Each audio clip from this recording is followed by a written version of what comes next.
Hello buddies, let's go on. आज हम लोग इस वीडियो में पढ़ने जा रहे हैं क्लास 5 साइंस का chapter food and health fully explained इन हिंदी। तो चलिए बिना देरी किए शुरू करते हैं। और अगर आप इस वीडियो को पहली बार देख रहे हैं तो हमारे चैनल गो ऑन को सब्सक्राइब करना बिल्कुल मत भूलिएगा। So let's start. सबसे पहला टॉपिक है इस चैप्टर में components of food. You already know that food we eat contains different components water and roughage. तो ये तो आप लोग जानते ही हैं कि रोज़ जो हम लोग खाना खाते हैं उसमें अलग अलग तरह के कंपोनेंट्स वाटर और रफेज प्रेजेंट होता है। सबसे पहला कंपोनेंट है energy giving components, carbohydrates and fats. दूसरा है बॉडी बिल्डिंग कंपोनेंट्स जिसमें प्रोटीन्स होता है। और तीसरा है प्रोटेक्टिव कंपोनेंट्स जिसमें विटामिन्स और मिनरल्स होते हैं। Food components, their functions and their sources are describe subsequently. तो आगे हम लोग इन्हीं फूड कंपोनेंट्स के बारे में, उनके फंक्शंस के बारे में और उनके सोर्सेज के बारे में पढ़ेंगे। दूसरा टॉपिक है balance diet. A diet that contains all nutrients in the right amount along with enough water and roughage is known as a balance diet. वैसा डाइट जिसमें सारे न्यूट्रिएंट्स प्रेजेंट होते हैं सही मात्रा में और उसके साथ साथ वाटर और रफेज भी प्रेजेंट होता है, उस डाइट को हम लोग बैलेंस डाइट बोलते हैं। सबसे पहला है carbohydrates. Food items rich in carbohydrates are called energy giving food as they need a lot of energy to do physical work। तो जो फूड आइटम्स जिसमें कार्बोहाइड्रेट्स ज़्यादा होता है उसे हम लोग एनर्जी गिविंग फूड बोलते हैं, क्योंकि ये जो फूड होता है ये हमें एनर्जी देते हैं जिसके वजह से हम लोग फिजिकल वर्क कर पाते हैं। दूसरा है proteins. They are needed by our body for building muscles and for growth and repair, hence they are called body building food. जो प्रोटीन्स होते हैं इसे हम लोग बॉडी बिल्डिंग फूड कहते हैं, क्योंकि ये हम लोगों को बॉडी में चाहिए होता है ताकि हमारे मसल्स बन सके, हमारा ग्रोथ अच्छे से हो सके और जो सेल खराब हो गए हैं उनका रिपेयर हो सके। तीसरा है fats. Fats are also energy giving food and they provide more energy than carbohydrates. Fats not only gives us energy but also keep our body warm. तो फैट्स को भी कार्बोहाइड्रेट्स की तरह एनर्जी गिविंग फूड कहा जाता है, लेकिन ये हमें कार्बोहाइड्रेट से ज़्यादा एनर्जी देता है। एनर्जी के साथ साथ ये हमारे बॉडी को गर्म भी रखता है, इसीलिए फैट्स जो है ये कार्बोहाइड्रेट से ज़्यादा एनर्जी हमें देता है। फिर आता है vitamins and minerals. Food items rich in vitamins and minerals are needed by our body to fight against diseases, hence they are called protective foods. Vitamins and minerals को प्रोटेक्टिव फूड्स कहा जाता है क्योंकि जिन फूड आइटम्स में vitamins और minerals present होते हैं वो हमारे बॉडी में डिजीजेस को फाइट करने में मदद करते हैं। जितने भी बीमारियां हैं, उनके बैक्टीरिया, वायरसेस, उनकी मदद से वो लोग लड़ते हैं। फिर आता है roughage. It adds bulk to our food. It does not contain any nutrients but helps in digestion and removal of waste from the body. तो रफेज जो है ये हमारे फूड में बल्क की तरह होता है, इसमें कोई न्यूट्रिएंट्स नहीं होता, लेकिन ये हमारे फूड के डाइजेशन में और जितना भी वेस्ट पार्टिकल्स है हमारे बॉडी में उसको निकालने में मदद करता है। फिर आता है water. Water helps in the proper functioning of our body and helps in the removal of waste from the body. It helps in digestion of food and keeps our body hydrated. ये जो water होता है ये हमारे body के proper functioning के लिए ज़रूरी होता है और बॉडी में जितना भी वेस्ट है उसे निकालने में भी मदद करता है। इसकी मदद से हमारा फूड बहुत अच्छी तरह से डाइजेस्ट होता है और हमारा बॉडी हाइड्रेटेड रहता है। ये जो आप पिक्चर देख रहे हैं ये आपके बुक में भी होगा। इसमें जो इतना पार्ट है ये कार्बोहाइड्रेट्स है, ये प्रोटीन्स है जिसमें फिश है, मिल्क है, एग है। फिर ये जो पार्ट है इसमें विटामिन्स, मिनरल्स और रफेज प्रेजेंट है और ये क्या है, ये है फैट्स। नेक्स्ट टॉपिक है staying healthy. Besides balance diet, rest, exercise and correct posture are very important for a healthy and strong body. तो बैलेंस डाइट तो बहुत अच्छा होता है, लेकिन उसके साथ साथ आराम करना, एक्सरसाइज और पोस्चर का सही होना भी बहुत ज़रूरी है हमारे बॉडी को स्ट्रॉन्ग रखने के लिए और हेल्दी रखने के लिए। पहला आता है rest. We should take sufficient rest as it rejuvenates our mind and repairs the body। तो जब हम लोग आराम करते हैं उस समय हमारा माइंड जो है वो रिजुविनेट होता है, साफ होता है, क्लियर होता है और हमारा बॉडी में जितना भी सेल डैमेज हो गया वो रिपेयर होता है, इसलिए हमें आराम करते रहना चाहिए। सेकेंड है we should sleep at least for about 7 to 8 hours. हमें 7 से 8 घंटे की नींद लेनी चाहिए क्योंकि नींद लेने से हम लोग फ्रेश रहते हैं। नेक्स्ट आता है exercise. We should exercise regularly to stay fit and for proper blood circulation. Yoga is also recommended for healthy living। तो हमें जो है एक्सरसाइज रेगुलरली करते रहना चाहिए ताकि हम लोग फिट रह सके और हमारा जो ब्लड सर्कुलेशन है वो प्रॉपरली होते रहे। योगा जो है इसे भी रिकमेंड किया जाता है ताकि हम लोग हेल्दी लाइफ जी सके। We should play more outdoor games. हमें इंडोर से ज़्यादा आउटडोर गेम्स खेलनी चाहिए क्योंकि उसमें हमारा बॉडी जो है वो फिजिकली एक्टिव रहता है और हम लोग फिट रहते हैं। नेक्स्ट आता है posture. A posture is the position in which we hold our body while sitting, standing and walking. We must maintain a proper posture. तो पोस्चर जो है ये एक पोजीशन होता है जिसमें हम लोग अपने बॉडी को होल्ड करते हैं जब हम लोग बैठते हैं, खड़े होते हैं या चलते हैं, और हमें प्रॉपर पोस्चर मेंटेन करके रखना चाहिए। जैसे कि हमें इस तरह से बैठना चाहिए, एकदम सीधा, इस तरह से नहीं। ये करेक्ट पोस्चर है, ये रॉन्ग पोस्चर है। हम लोगों को खड़े इस तरह से रहना चाहिए, इस तरह से नहीं रहना चाहिए, क्योंकि ये रॉन्ग पोस्चर है और ये करेक्ट पोस्चर है। और चलना भी स्ट्रेट चाहिए, इस तरह से नहीं चलना चाहिए क्योंकि ये रॉन्ग पोस्चर है। तो हमें जो है पोस्चर को भी मेंटेन करना चाहिए ताकि हमारा बॉडी जो है वो करेक्ट पोस्चर में रह सके। नेक्स्ट आता है diseases. A disease is defined as a condition due to which the body is unable to function properly. The person suffering from a disease feels weak and is unable to follow his or her normal routine.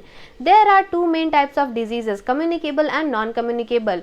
ये जो disease होता है ये एक तरह का condition होता है जिसमें जो है हमारा body जो है वो अच्छे से function नहीं कर पाता। जिस भी इंसान को disease होता है उसे बहुत कमज़ोरी फील होती है और वो normal routine अपना अच्छे से नहीं कर पाता। दो तरह के diseases होते हैं, communicable और non-communicable। सबसे पहला है non communicable diseases. Non communicable diseases are those that do not get transmitted और spread from one person to another. Non communicable diseases that are caused due to the lack of certain components in our body are called deficiency diseases. Some deficiency diseases, their causes and symptoms along with the sources of vitamins and minerals are tabulated on the next page। तो ये जो non communicable diseases होते हैं ये वैसे disease होते हैं जो एक आदमी से दूसरे आदमी तक नहीं फैलता है।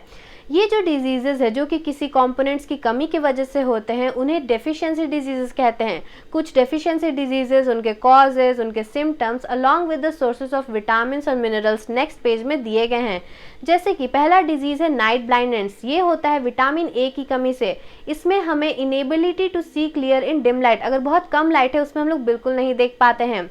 Sources of vitamin and minerals, तो हमें क्या खाना चाहिए ताकि हमारा नाइट ब्लाइंडनेस कम हो सके, यानी कि विटामिन ए वाले चीज़ों को खाना चाहिए जैसे कि green leafy vegetables, carrots and milk. दूसरा है बेरी बेरी जो कि विटामिन बी की कमी से होता है। इसका सिम्टम है प्रॉब्लम इन डाइजेशन, डाइजेशन अच्छे से नहीं हो पाता है, इसलिए हमें milk, egg, cereals, green leafy vegetables खाने चाहिए ताकि हमें विटामिन बी मिल सके। तीसरा है स्कर्वी। ये होता है विटामिन सी की कमी से। इसमें हमें ब्लीडिंग होती है और गम्स जो है वो स्वेल कर जाते हैं। गम्स मतलब जो हमारे मसूड़े हैं जो दांत के ऊपर रहते हैं वो स्वेल कर जाते हैं और उसमें ब्लीडिंग्स भी होती है। इसके लिए हमें आंवला, ऑरेंजेस और लेमन्स खाना चाहिए। फिर आता है रिकेट्स जो कि विटामिन डी की कमी से होता है। इसमें हमारे जो बोन्स है वो बहुत ही सॉफ्ट हो जाते हैं और बेंड करने लगते हैं, इसलिए इस कंडीशन में हमें मिल्क और उसके प्रोडक्ट्स को खाना चाहिए। फिर है अनेमिया जो कि आयरन की कमी से होता है। इसमें हमें वीकनेस होती है, लेथार्जी मतलब बहुत आलस आता है, डार्क सर्कल्स आईज के नीचे हो जाता है, लॉस ऑफ एपेटाइट मतलब भूख नहीं लगता है। इसमें हमें ग्रीन लीफी वेजिटेबल्स और मीट खाना चाहिए। लास्ट है ग्वाइटर जो कि आयोडीन की कमी से होता है। इसमें जो है नेक हमारा बहुत फूल जाता है, स्वेल कर जाता है और ग्रोथ भी बहुत इम्प्रॉपर होता है, इसलिए इसमें हमें सी फूड और सॉल्ट खाना चाहिए। नेक्स्ट टॉपिक है कम्युनिकेबल डिजीजेस। तो अभी हम लोगों ने नॉन कम्युनिकेबल के बारे में पढ़ा, अब हम लोग पढ़ेंगे कम्युनिकेबल डिजीजेस के बारे में। These diseases are transmitted from a sick person to a healthy person by microbes और germs called bacteria, fungi, virus and protozoa. तो नॉन कम्युनिकेबल डिजीजेस तो एक आदमी से दूसरे आदमी तक नहीं फैल रहा था, लेकिन जो कम्युनिकेबल डिजीजेस होते हैं ये एक आदमी से यानी कि एक बीमार आदमी से एक हेल्दी आदमी को पकड़ सकता है, फैल सकता है। और कैसे फैल सकता है? माइक्रोब्स और जर्म्स की वजह से, जिसे हम लोग बैक्टीरिया, फंगाई या फिर वायरस या प्रोटोजोआ कहते हैं। The ways in which these diseases spread are given below। तो किस तरह से ये स्प्रेड करते हैं वो सब दिया हुआ है। सबसे पहला है बैक्टीरिया, उसका पिक्चर ये रहा। इससे हमें टाइफॉइड, न्यूमोनिया, प्लेग और ट्यूबरक्लोसिस जैसे बीमारियां होती है। दूसरा है फंगाई, इसका पिक्चर यहाँ दिया हुआ है। इससे स्किन डिजीजेस, एथलीट्स फूट और रिंगवर्म होता है। तीसरा है वायरस, इससे हमें एड्स, पोलियो, चिकन पॉक्स और मीजल्स जैसी बीमारी होती है। फिर है प्रोटोजोआ, इससे फूड पॉइजनिंग, मलेरिया और अमीबिक डिसेंट्री जैसी बीमारियां फैलती हैं। तो ये सब माइक्रोब्स के नाम और डिजीजेस याद कर लीजिएगा क्योंकि ये टेस्ट में हमेशा पूछे जाते हैं। नेक्स्ट हम लोग बात करेंगे एयर के थ्रू। एयर के थ्रू कैसे कम्युनिकेबल डिजीजेस फैलता है। When an infected person sneezes or coughs, Germs are released into the air. A healthy person can get infected by these germs. Common cold, influenza and chickenpox spread in this manner. तो जब कोई infected person जिसे infection है वो छींकता है या कफ फेंकता है तो उसमें जो जर्म्स होते हैं वो एयर में रिलीज होते हैं, और वो जब जर्म्स जो है वो हेल्दी पर्सन के नाक के थ्रू घुसता है अंदर, तब वो हेल्दी पर्सन भी बीमार हो जाता है। इससे हमें कॉमन कोल्ड, इन्फ्लुएंजा और चिकन पॉक्स जैसी बीमारियां होती है। नेक्स्ट है through direct contact. Germs that cause diseases like common cold, chicken pox, measles, ringworm, whooping cough and scarlet fever spread through direct contact with the sick person. अगर कोई बीमार आदमी के हम लोग डायरेक्ट कॉन्टैक्ट में हैं, उससे हाथ मिला रहे हैं, उसके साथ रह रहे हैं, तो ये सब जो बीमारियां हैं, common cold, chicken pox, measles, ringworm, whooping cough, scarlet fever, ये सब उस तरह से फैलते हैं डायरेक्ट कॉन्टैक्ट की वजह से। नेक्स्ट है through infected food and water. Flies and cockroaches carry germs and contaminate our food and water, which can cause diseases like cholera, typhoid, diarrhea, polio and jaundice. Milk from diseased cow can also be a source of infection. तो ये जो मक्खी और cockroach होते हैं इनमें बहुत सारे जर्म्स प्रेजेंट होते हैं, और जब ये हमारे खाना और पानी में जाते हैं तो बहुत सारे जर्म्स को उन्हीं खाना और पानी में डाल देते हैं, जिससे बहुत सारे डिजीजेस जैसे कि कोलेरा, टाइफॉइड, डायरिया, पोलियो और जॉन्डिस हो सकता है। अगर कोई बीमार गाय है उसका दूध भी हम लोग लेते हैं तो वो भी एक इन्फेक्शन का सोर्स बन सकता है, इसीलिए किसी भी बीमार गाय का दूध हमें नहीं लेना चाहिए। नेक्स्ट है through insects. Diseases like malaria, yellow fever, plague, dengue and kala azar are caused by blood-sucking insects like mosquitoes, fleas and sandflies. तो ये जो diseases है जैसे कि malaria, yellow fever, plague, dengue, काला आजार, ये सब ब्लड को चूसने वाले इंसेक्ट्स के वजह से होते हैं, जैसे कि mosquitoes, fleas and sandflies. Malaria is spread through the bite of female Anopheles mosquito that carry the disease causing germ. ये जो मलेरिया है ये फीमेल एनोफिलस मॉस्किटो के वजह से होता है, क्योंकि ये अपने साथ मलेरिया डिजीज कॉजिंग जर्म को लेके चलती है। Dengue is transmitted by the bite of an Aedes mosquito that is infected with a dengue fever. और ये जो डेंगू है ये एड्स मॉस्किटो की वजह से होता है। The bite of an infected dog spreads a disease called rabies. और अगर जो इन्फेक्टेड डॉग है, कोई कुत्ता है जो कि बहुत इन्फेक्टेड है, अगर वो काट ले तो उससे हमें एक डिजीज हो सकता है जिसे हम लोग रेबीज कहते हैं। नेक्स्ट है through carriers. Some diseases like typhoid, cholera and dysentery cannot be identified by looking at the person because a healthy person may carry germs of these diseases. However, people who came into contact with the carrier are in danger of catching the disease. तो कुछ diseases जैसे कि typhoid, cholera और dysentery देख के हम लोग नहीं पहचान सकते कि उस आदमी को ये सब बीमारी है या फिर नहीं, लेकिन एक हेल्दी पर्सन भी इन जर्म्स को कैरी कर सकता है। However, जो भी आदमी इन कैरियर के कॉन्टैक्ट्स में आते हैं उनको खतरा रहता है डिजीज को कैच करने का, यानी कि उन्हें डिजीज हो सकता है। Examples of some communicable diseases, their mode of transmission and preventive measures are tabulated below. तो कुछ communicable diseases के example, उनके mode of transmissions और preventive measures नीचे tabulated form में दिए गए हैं। पहला डिजीज है मलेरिया। इनके सिम्टम्स है headache, nausea, high fever, muscular pain. Mode of transmission is bite of mosquito. अगर कोई मॉस्किटो काट ले तब Anopheles mosquito. Preventive measures, use of insect repellents, clean surroundings. अगर हम लोग इंसेक्ट रिपेलेंट्स का यूज़ करेंगे, अपने सराउंडिंग्स को साफ रखेंगे तो मॉस्किटो नहीं आएगा। मॉस्किटो नहीं आएगा तो हमें मलेरिया भी नहीं होगा। दूसरा है कोलेरा। इसका सिम्टम्स है watery stool, vomiting, sunken eyes. Mode of transmission is flies, contaminated food and water. इसे हम लोग प्रिवेंट करने के लिए पर्सनल हाइजीन को प्रैक्टिस कर सकते हैं, गुड सैनिटाइजेशन, फिर बॉइल्ड वाटर को ड्रिंक करना। नेक्स्ट है टाइफॉइड। इसका सिम्टम है fever, headache. Mode of transmission is flies, contaminated food and water. Preventive measures है practicing personal hygiene, good sanitation and drinking boiled water. Same preventive measures जो कि cholera का दिया हुआ है। नेक्स्ट है prevention of communicable diseases. Communicable diseases को हम लोग प्रिवेंट कैसे कर सकते हैं? The spread of communicable diseases can be prevented by following simple, clean and healthy habits. The houses should be kept clean, well ventilated and free of mosquitoes. There should be sufficient sunlight entering the house. तो हमारा जो घर है उसे हमेशा हमें साफ रखना चाहिए, वेल वेंटिलेटेड यानी कि हवा जो है वो अंदर बाहर जाते रहना चाहिए और मॉस्किटो से फ्री होना चाहिए। There should be sufficient sunlight यानी धूप की रोशनी जो है वो हमारे घर में घुसते रहनी चाहिए। Water should be boiled and kept covered. Food should also be kept covered, one should not eat stele food. ये जो वाटर है उसे हमें बॉयल करके अच्छे से ढक के रखना चाहिए, जो खाना है उसे भी अच्छे से ढक के रखना चाहिए, और जो स्टेल फूड होता है, बासी खाना होता है या फिर खुला हुआ जो खाना रहता है उसे नहीं खाना चाहिए, क्योंकि उसमें जर्म्स हो सकते हैं और बीमारियां भी हो सकती है। ये जो आप पिक्चर देख रहे हैं इसमें हम लोग बॉयल वाटर यूज़ कर रहे हैं और दूसरा है फूड को कवर कर रहे हैं, जिससे कि कम्युनिकेबल डिजीज़ को प्रिवेंट किया जा सकता है। In villages water in the well should be chlorinated regularly. गाँव में जो वेल्स में, कुओं में जो पानी होता है उसे वेल क्लोरिनेट करना चाहिए, ताकि उसमें जितने भी गंदगी है, इंसेक्ट्स है, वो सब हट जाए। Water should not be allowed to stagnate as mosquitoes lay eggs in the standing water. Water जो है उसे एक जगह जमने नहीं देना चाहिए, क्योंकि ये जो स्टैंडिंग वाटर होता है, जमा हुआ पानी होता है, उसमें जो मच्छर है अपने अंडे देते हैं। One should drink pasteurised milk, हमें पैस्चराइज्ड मिल्क पीना चाहिए।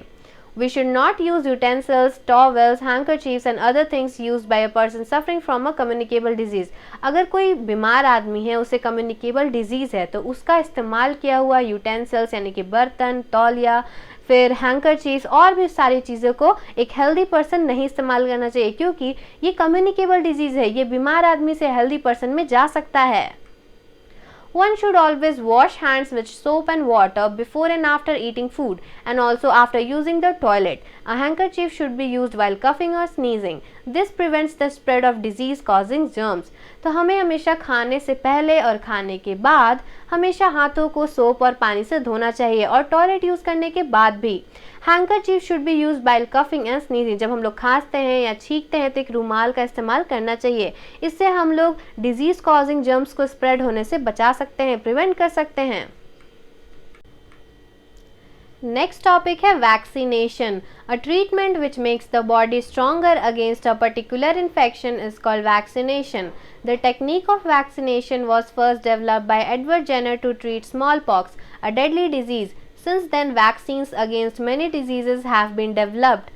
तो ये जो वैक्सीनेशन है ये एक तरह का ट्रीटमेंट है जिससे हमारा बॉडी जो है वो एक पर्टिकुलर इन्फेक्शन की तरफ इम्यून हो जाता है, स्ट्रॉन्ग हो जाता है।